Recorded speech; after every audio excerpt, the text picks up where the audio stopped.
শহর জুড়ে বৃষ্টি নামুক, তুমি খুঁজে নিও ঠাই, বৃষ্টির কণায় লেখা থাকুক শেষ অবধি তোমাকে চাই। আসসালামু আলাইকুম এভরিওয়ান, সবাই কেমন আছেন? আশা করি সবাই অনেক ভালো আছেন। আমরা আল্লাহর রহমতে অনেক ভালো আছি। তো চা বানিয়ে নিচ্ছিলাম আমি, কিন্তু দুঃখের বিষয় হচ্ছে এত সুন্দর চাটা হয়েছে কিন্তু আমি খেতে পারিনি, কারণ চা খাওয়াটা ডাক্তার আমাকে নিষেধ করে দিয়েছে, এই জন্য আমি চা খেতে পারি না। মাঝে মাঝে বানাই কোনো মেহমান আসলে, বা অনেক সময় আমার বাচ্চারা খেতে চায়, এই জন্য। তো ওদেরকে চা বানিয়ে দিয়ে আমি চলে আসলাম। কিছু কাপড় ছিল, শুকনা কাপড়, সেগুলো ভাঁজ করে নেওয়ার জন্য।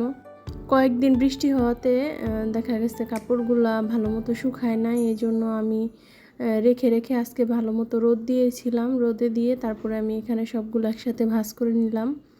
কাপড় ভাঁজ করা হয়ে গেলে তারপরে আমি রান্না বান্না করে নিব। আজকে তেমন কিছু রান্না বান্না করব না, যেহেতু বাসায় কেউ নাই। আমার শ্বশুর শাশুড়ি গেছে আমার ননদের বাসায়, সাথে আমার ছোট ছেলেটাকেও নিয়ে গেছে।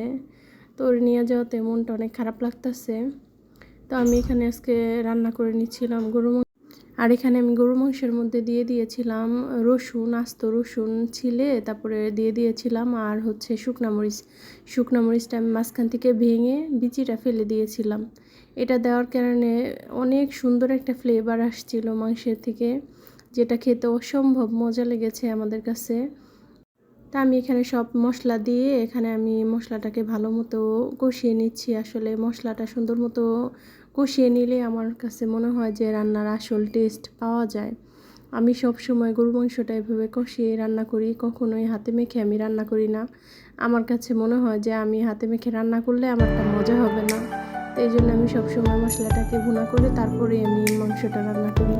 তো মশলাটা যখন সুন্দর মতো তেল ছেড়ে দিয়েছিল, তখন আমি এখানে দিয়ে দিলাম গরু মাংসটা দিয়ে আমি সুন্দর মতো নাড়াচাড়া করে নিচ্ছিলাম। ভালো করে নেড়ে চেড়ে আমি মশলাটা মিশিয়ে নিচ্ছিলাম। তো এভাবে আমি বেশ অনেকটা সময় নিয়ে মশলাটার সাথে মাংসটা কষিয়ে নিয়েছি।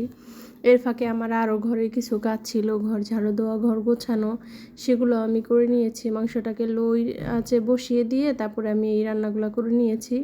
এর মাঝখানে আমি আবার মাংসের মধ্যে একটু পানি দিয়েছিলাম, পানি দিয়ে পানিটাকে একদম টানিয়ে নিয়েছি। ঝোল রাখি নাই মাংসে, খুবই কম পরিমাণ ঝোল দিয়ে আমি পুরো রান্নাটা কমপ্লিট করেছি। তো আমার রান্নাটা এখানে দেখেন কমপ্লিট হয়ে গেছে, মাংসটা সুন্দর কালার আসছে। রান্না শেষ করে এখানে আমার আরও কিছু কাপ প্লেট ছিল, ওগুলোও আমি ধুয়ে নিচ্ছিলাম।